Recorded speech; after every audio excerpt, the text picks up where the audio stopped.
Here's how to remake Top Floor on FL Studio. Now firstly, this track was produced by Wheezy and Turbo. The key is in A flat minor and the BPM is 113. Step 1. The melodies. Now, most people think that it's just the main brass is the only melody, but if you actually listen closely, you can hear a couple other accents and little leads that are actually in the melody.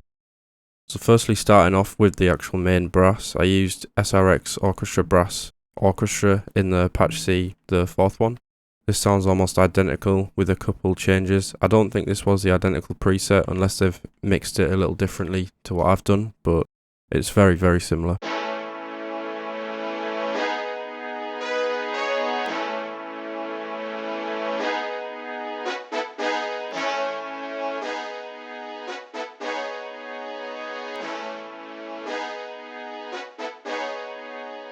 And following that, there's also another kind of little accent that does sound like a sine lead, but I actually figured it out to be kind of like a flute with a lot of reverb on it.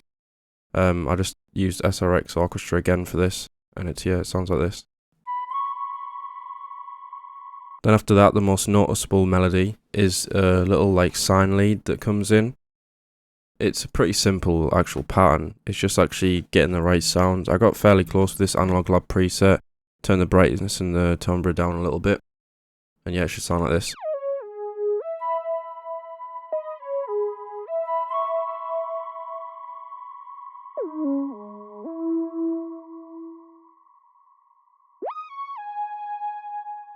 And finally for the melodies, there's like a little kind of saxophone brass that kind of comes in and out, usually at the end of each 5 bar or 8 bar sequence. It's just a pretty simple pattern again. It's just a little accent. You can't really hear it unless you actually properly stem the instruments and listen in, which is what I've done if you're listening here. But yeah, put these notes in and you'll get this. And then after all that, here's the final melody.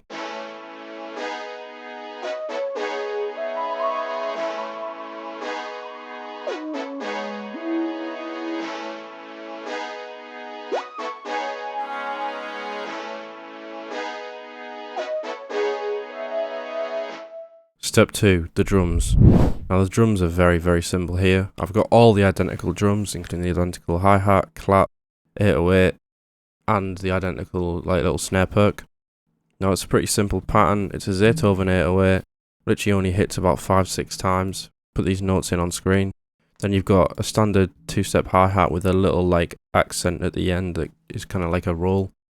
And then the only real hard bit is actually just getting the clap and the like little perk snare to kind of flow, but it's just a bit of offbeat like accents and that. And then also putting in the open hat, which is probably the hardest to actually hear because it's quite quiet in the final song. But yeah, once you got all that in, you should get a good beat like this one.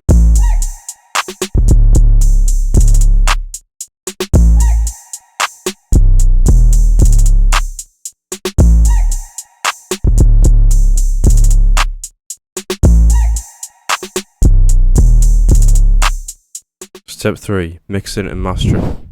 Now finally, to complete this beat, there's a good amount of mixing and mastering to do. Mainly a lot of automation clips that I've used here, kind of like I've used a low filter on the actual main brass to kind of give it that kind of low pass sound that the original has. And then additionally, there's a couple volume automations. Also with the sine lead, I gave it quite a big high pass because it was cutting through the mix a bit too much compared to the original. But yeah, thanks for watching. Check out the FLP in the description. Here's the full beat.